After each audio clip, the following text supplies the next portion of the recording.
Story 1. The man on camera never matched the one I saw in real life. This happened to me in 2019. At the time, I was working the night shift at a private warehouse just outside of Eugene, Oregon.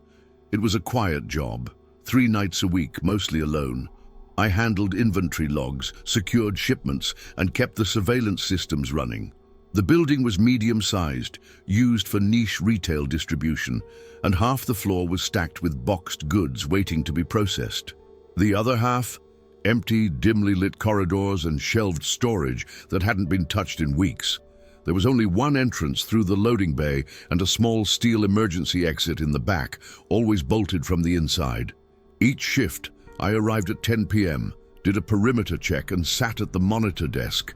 6 split screens from mounted security cams, each showing a different angle of the warehouse floor, exterior lots, and supply aisles. I got used to the silence. You stop noticing the buzz of fluorescence, the soft whir of old vents kicking in. I liked the quiet. Nothing ever happened there. Until October 11th. That night started like any other. I did my walkthrough with a flashlight, verified the padlocks, then returned to the desk, sipping a gas station coffee while watching one of the forklifts glide by on loop from the overhead camera. At 1:32 a.m., motion detection triggered camera 3, the east aisle, where we stored sealed pallets of discontinued stock. A man appeared on screen, not moving fast, just there. He was dressed in a windbreaker and jeans, tall, maybe mid-40s. His posture was relaxed. I remember thinking he looked out of place, but not threatening. The strange part? I had seen him 10 minutes earlier, in person. He had walked past me during my second check. I thought he was a contractor, someone from day shift finishing late. We nodded as we passed each other. His eyes locked on mine just for a second. They were sharp, present. I remember that detail clearly because eye contact at that hour always felt a little too intimate. But now, watching the footage, something didn't add up. In the footage, he didn't seem aware of the camera. He didn't move the way I remembered. There was no weight in his steps, no acknowledgement of his surroundings. In fact, he didn't even appear to be walking naturally. More like gliding, half a frame too slow. The footage wasn't glitching, it was crystal clear. He just didn't move like someone in the building. I scrubbed back through the timeline. 1:22 a.m. Nothing. 1:31. Still empty. Then, at exactly 1:32:04, he's just standing there. No entry, no approach, just present. And here's the part that still messes with me. I went back through the live logs and pulled my own location data from the tracking keycard system. At 1:25, I had passed through the west aisle, where I saw him, but there's no footage of him there, only me. I watched that segment over and over. I'm alone. Flashlight beam catching the walls, empty corridor, no one ahead, no one behind. Yet I know I saw him. I remember the way he looked at me, calm, measured, real. So why does the camera only show him in one place and acting like someone completely different? I called the off-site supervisor to report a possible breach. They asked me if I was feeling well. I said yes. They sent over a replacement to finish the shift just in case. As I was leaving, I looked back at the empty loading bay, then up at the corner camera mounted over the door. The red light blinked. And for just a second, I thought I saw movement in the monitor feed. The man again. Only this time he was looking straight into the lens. I never saw him walk out. No alarm was triggered. He was just gone. But that footage still exists. Somewhere in the system archive. A version of him that doesn't match what I saw. A version that doesn't even seem fully human. 2 nights later, I went back to finish my shift. I wasn't forced to. I volunteered. I think part of me needed to see if it had just been fatigue. Maybe I misremembered. Maybe the guy had been a cleaner or temp from another branch. I convinced myself it was nothing and that the cameras had glitched. But it stayed with me. The sense of wrongness. The disconnection between the man I saw face to face and the thing that appeared on screen. I asked the technician on day shift if I could review the raw footage on one of the archive terminals. He gave me a passcode, said I had about an hour before backup protocols auto-encrypted the logs. I pulled up the 132 segment, camera 3. I paused it right as the man stepped into frame. There he was, same windbreaker, same stance. But his face, it wasn't just blurry, it was blank. I zoomed in slowly, expecting pixelation, but it wasn't the kind of distortion that comes from low resolution. The outline of his head was sharp, but the surface was smooth, completely featureless. No eyes, no mouth, no nose, just a flat, skin-colored mask, like the details had been erased with surgical precision. I played the clip forward, his head tilted slightly, as if examining the shelves. His movements were fluid, but mechanical, not robotic, not edited, just off. But here's the part I can't forget. In my memory, he had eyes, dark, searching, focused. They met mine in the hallway that night. I can still recall the way he glanced down at my ID badge before nodding and continuing past. So what did I see? If the camera showed no features and the footage was unaltered, where did that version of him, my version, come from? I backed up to 131, nothing in frame. I advanced 1 second at a time. 132.01, shelves. 132.02, no change. 132.03, static spike. 132.04, he appears, no fade-in, no movement. Just an object snapping into frame like it had been dragged from somewhere else. And the longer I stared, the less it looked like a person.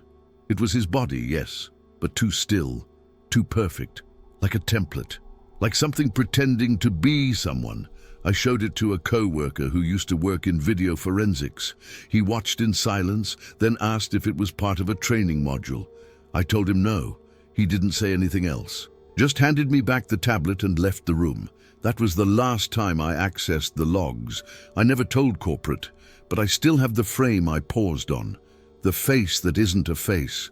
The smooth surface with no expression, yet somehow, even in its emptiness, it knew I was watching. About a week later, I stopped working nights. Not because of fear. At least, that's what I told myself. It was fatigue, I said. The hours were too long. My sleep patterns were off. I couldn't stay sharp on surveillance. But the truth was simpler. I didn't trust my own memory anymore. Each night after that incident, I started experiencing moments where time skipped. I'd look at the monitor and see motion, only to realize it was from hours ago. Then I'd look back and the camera would be showing live feed again, but from a different angle than it was supposed to. It was like the system had a will of its own, or like I was viewing pieces of reality from the wrong version of the night. I started reading into something called delayed entity distortion. It's a term I found buried in an old psych research thread, unofficial, anecdotal, mostly posted by ex-military Nightwatch personnel.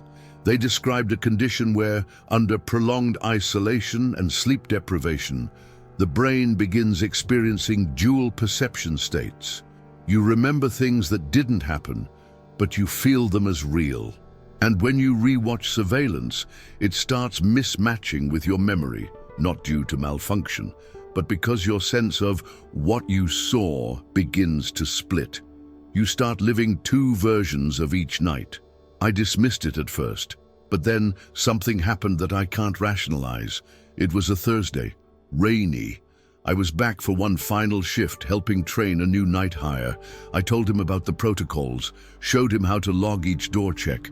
At one point I joked about how 2:11 a.m. always seemed to be the deadest minute of the night. He laughed. Then at exactly 2:11 a.m., the front camera triggered. The front door opened. Only no one walked in. He looked at me, confused. "Did someone leave the door ajar?" he asked. I shook my head. I knew it had been locked. We replayed the footage. From 2:10 to 2:11, the frame showed only the exterior steps. Then, just like before, the door opened slowly. No person, no shadow, nothing. Just the door swinging open a few inches. Then something even stranger. The camera, mounted, fixed, shifted. It turned toward the warehouse interior, toward where we were sitting. I checked the feed again. Same result. The door opens, then the camera turns on its own and stops, centered directly on our monitor desk. No motion was registered, no AI override, and the live feed had returned to normal. But that shift, just that moment, was still saved. I asked the tech support guy if the camera had auto-tracking. He said no, it was bolted. No servos, no pan capability. I don't know what I saw that night, but I know what I felt, that we weren't just watching the system, something inside it was watching us. And I never worked another night shift again. Story 2. The elevator kept opening to the basement, but no one pushed the button. This happened to me in 2020. Back then, I worked as a security tech for a biomedical research facility in the suburbs of Cleveland. I was assigned to a decommissioned annex on the west side of the property, Building K. The official use for that structure had ended years ago, but since it still housed legacy servers and some archived records, the company kept it online with limited access.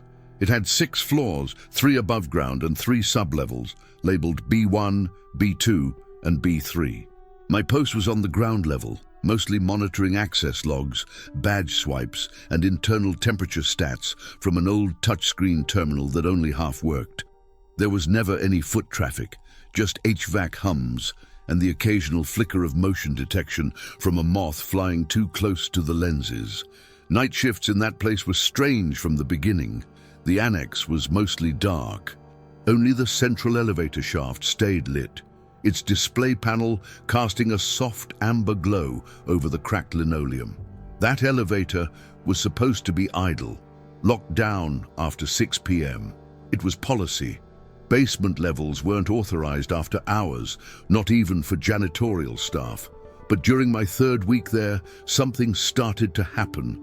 At first, it was subtle, a sound in the background, a soft tone. Ding. I didn't think much of it. Elevators cycle sometimes when cooling systems misfire or someone triggers a call by accident. But then it happened again. Ding! I stepped into the hallway. The elevator door was open. No one inside. The floor indicator above the frame showed B3 just before it reset back to G. I stared at it for a few seconds. There was no call logged in the terminal, no movement recorded in the building. I closed the door using the override switch and went back to the desk. A few hours later, it opened again. Same result. No call, no one in the system.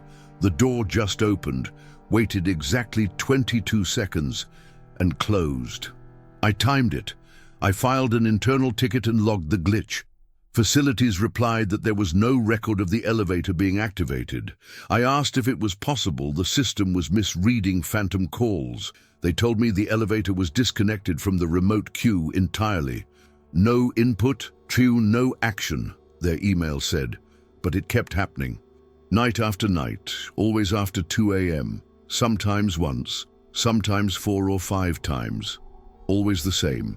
The elevator opened to B3, even though I never saw the cabin move, like it was returning from somewhere, but nowhere in the logs suggested it had gone anywhere at all.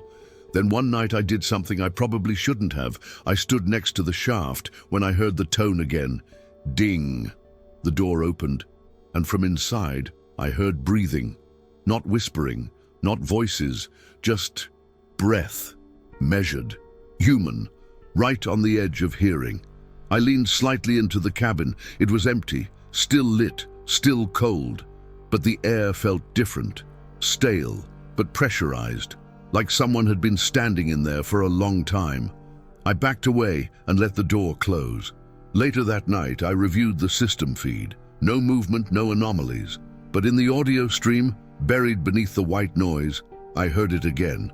Breathing. And then, something that didn't belong. A mechanical voice crackled from the elevator intercom. It said, "Sub-level access granted." I never touched the button. I told myself I wouldn't go down there. I even requested a shift change. They denied it, said the annex needed eyes until decommission was finalized. So I stayed. 2 nights later, it happened again. Only this time, when the elevator opened, the panel glowed red instead of amber. I didn't even know it had that function. The display just read, B3 Manual. I stared at the open cabin for a long time, then I stepped in. The second I crossed the threshold, the air changed. Pressure tightened in my chest. My badge buzzed against my neck like it had been magnetized. I tried to press G to stop the ride before it started, but the panel was frozen, the doors closed, the lights dimmed, and then descent. It wasn't fast. The elevator dropped slow, heavy, like it was moving through molasses. There was no music, no vibration, just silence and a soft clicking noise from somewhere behind the wall, like gears reconfiguring something old. After what felt like over a minute, the door opened. Level B3. At first it looked empty, just a dim hallway lined with pipes and a low ceiling, stained with something dark and old. Fluorescent lights buzzed above me, one flickering with a low strobe. The floor was concrete. There were no signs, no storage bins, no security tags. Just one thing at the end of the corridor, a red chair. Plastic, cheap, the kind you'd see in a school from the 90s. It was facing the wall. I walked slowly, half expecting the lights to cut out at any moment, but they stayed on, just barely. As I got closer to the chair, I saw something on the floor in front of it. At first, I thought it was a crack, but then I knelt down and looked closer. It was a name, my name, faintly branded into the concrete, not scratched or scrawled, but burned into the surface in block text. The letters were deep, charred at the edges, the kind of mark you'd need serious equipment to make. I reached out to touch it, and the moment my fingertips grazed the first letter, the lights behind me shut off. Not flickered, not failed. They just turned off, deliberate, silent. I didn't move. I stayed crouched in front of that name for at least 2 minutes, breathing slow, trying not to make a sound. I didn't want to look behind me. But then the air shifted. Something entered the room. I heard it in the ceiling first, a soft hum, then a slight change in pressure, and finally the breathing. Right behind me, long, wet, deliberate. I stood slowly and turned. Nothing was there, but the chair was now facing me. I didn't hear it move. I didn't see it turn, but it was no longer facing the wall. I backed away, toward the elevator. The door was still open. I stepped inside and hit the G button. This time, it worked. As the elevator rose, I looked back once more. The lights flickered, and in the last second before the door shut, I saw something move in the corner, just out of frame, something low to the floor. I stopped asking questions after that night. I never told my supervisor what I saw. I didn't think they'd believe me, and honestly, I wasn't sure I believed myself. But I started digging, quietly. Late at night, I accessed internal facility logs, things I wasn't supposed to see. Archived maintenance files, contractor reports from the early 2000s. Most of it was dry, temperature discrepancies, electrical outages, pest control requests. But in one report, filed in 2006, I found a note that froze me. Elevator B3 triggered autonomously at 2:13 a.m. No call recorded. Cabin returned with soot in ventilation. Technician refused further inspection. A second report, this time from 2011, referenced the term autonomic mechanical cycle. The theory, apparently, was that abandoned systems in buildings with outdated wiring sometimes initiated their own loops. But this part caught my attention. Several reports of non-scheduled elevator movement coincide with anomalies in the PA system. Heavy breathing, reversed intercom playback, faint names spoken. There was even a name for it in the research logs. Haunted automation effect. It wasn't supernatural, they claimed. It was psychological feedback triggered by overstimulated environments and low-light isolation, common in deep storage and cold site facilities. But one line from an internal case study felt like it had been written for me. Staff working solo in known LISI, liminal industrial zones, should avoid long durations near elevator shafts past 2 a.m. That same night, I avoided the elevator. I stayed in the break room, kept the lights on. But around 3:06 a.m., I went to grab my thermos from my locker.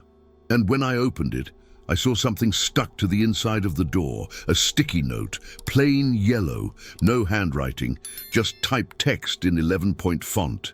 It read, "Thanks for visiting. See you again tonight."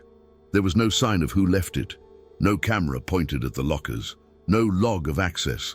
I threw the note away, tried to forget about it.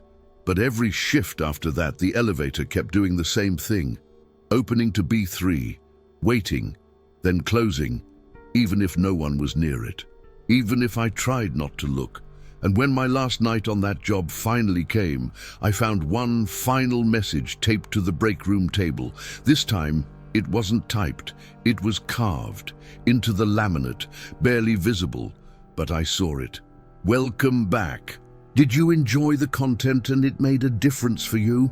Click on Super Thanks and support our work." Story 3. I heard someone typing, but every computer was off. This happened in 2022.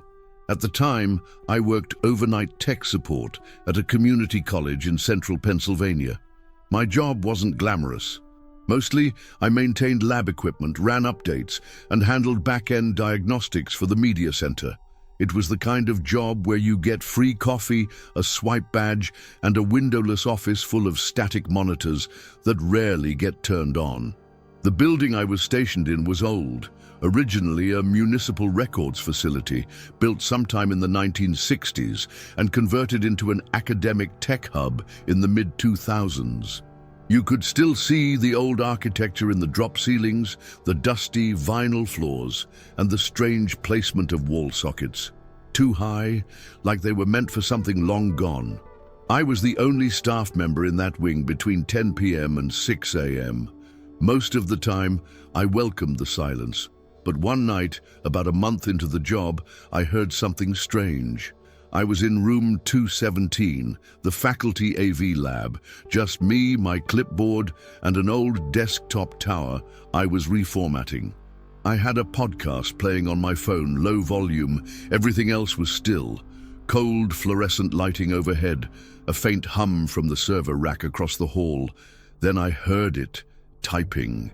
Faint at first, like a whisper through plastic. I paused the podcast. The sound continued. Click, click, click, pause. Click, click, click, click, click. It was unmistakable. I walked down the corridor, past the media archive and the old film scanner room. The typing got louder near the open space student computer lab, room 221. I pushed the door gently. The room was dark, 30 terminals, all off. I stood in the doorway listening. Click, click, click, click. Pause. Click, click. It wasn't coming from the speakers. It was physical, real, a keyboard, but every station was dark. No LED lights, no running fans, no screens. I stepped inside slowly. The typing stopped. I checked every machine. Nothing was on, nothing warm to the touch. No sign of recent use. I ran a thermal scan just in case. No heat signatures, no input logs. I returned to room 217, unsettled. I opened my phone's recorder app and left it running for the next hour while I worked. At 2:46 a.m., it caught it again. The sound, clearer this time. I listened with earbuds, volume up. There it was, a burst of keystrokes. But something about them felt patterned, not random typing, more like rhythm. I looped the clip. Click, click, click, click, click, pause, click, click. I slowed it down, and that's when it hit me. It wasn't typing, not exactly, it was breathing. Or at least, it sounded like breathing. In and out, sharp mechanical inhales and exhales, mimicking keyboard clicks. Like someone had shaped their breath through the keys. The spacing between the clusters, it resembled Morse code. I looked it up. Translated the sequence using a standard key. It spelled a single word, listen. I didn't sleep when I got home that morning. I tried to rationalize it.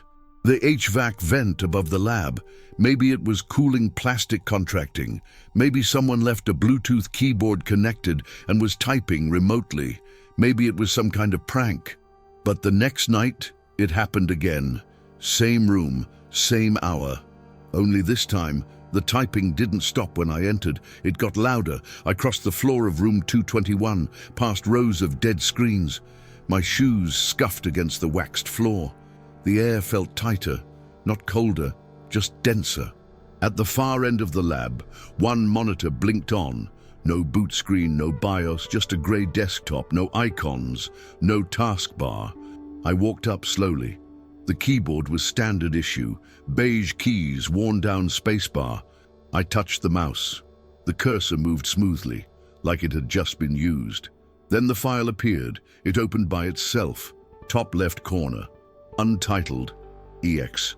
I clicked inside. One line of text. Plain font. No formatting. "You're not the first one to hear me." I froze. I didn't type that. I didn't even touch the keyboard. There was no network connection on that system, no internet, no shared access drives. I opened the system logs. Last user, unknown. Last modified 03:12 AM, 2 minutes ago. I opened Task Manager, only one process running. Voice input daemon.exe. It shouldn't exist. We didn't install any voice recognition software on those machines. The lab had no mics. I checked the ports. Nothing plugged in. I ended the task. The screen went black instantly. No shutdown. No warning. The machine was dead again. I backed away. The room was silent, but as I turned to leave, I caught movement in the reflection of the screen. A flicker behind me. I spun around. No one there. Just rows of empty chairs. I left the room and returned to my office. I didn't tell anyone. I don't know why. Maybe because I didn't want it to sound like a ghost story. Maybe because I thought it was something in me. Stress, isolation, sleep deprivation. But later that shift, I checked the backups on our faculty cloud, and I found something. Buried in a folder labeled Audio Samples, dated 6 years before I was hired. A WAV file. No name. I played it. Typing. Same rhythm, same pace, same message. The translation was already in the file description. Listen, listen, listen. It wasn't new. I started researching the next day. Sound anomalies in digital systems. There's a term some engineers use, acoustic residue. The idea is that certain environments, especially ones with layered inputs over time, can retain patterns of sound that, under the right conditions, re-emerge as echoes. Not metaphorical echoes. Actual electronic feedback through passive sensors or malfunctioning transistors. Some labs have documented phantom inputs, keyboard and mouse activity without active users, usually written off as voltage bleed or EM interference. But there are other theories, ones less easy to file away. Input loops. Feedback patterns created not by electricity, but by use, by the psychological weight of repetition, stress, trauma. The places where we sit, type, breathe, again and again, over months and years. Sometimes the systems don't forget. I found a research paper from 2008. It detailed experiments at a now-defunct think tank in Nevada. They studied acoustic imprinting in isolated computing environments. The lead author noted, when the same user performs identical keystroke sequences over prolonged periods in high-stress conditions, audio signatures may become self-replicating. Under certain electromagnetic stresses, these patterns reoccur autonomously. The term they used was residual agency. Not AI, not ghosts, just memory, fused to the space. I thought about that as I unplugged every system in room 221, physically disconnected each terminal, pulled the power strips, shut down the server closet. I locked the door behind me and left early. The next night I didn't go in. I called in sick, but at exactly 3:28 AM, my phone rang. Unknown number. I let it go to voicemail. A minute later, I checked the recording. It was a voice, flat, monotone, automated, no background noise. Just this. Last edit saved. Would you like to continue? There was no reply prompt, no options, just silence. And then, YN. I hung up. I changed my number the next week.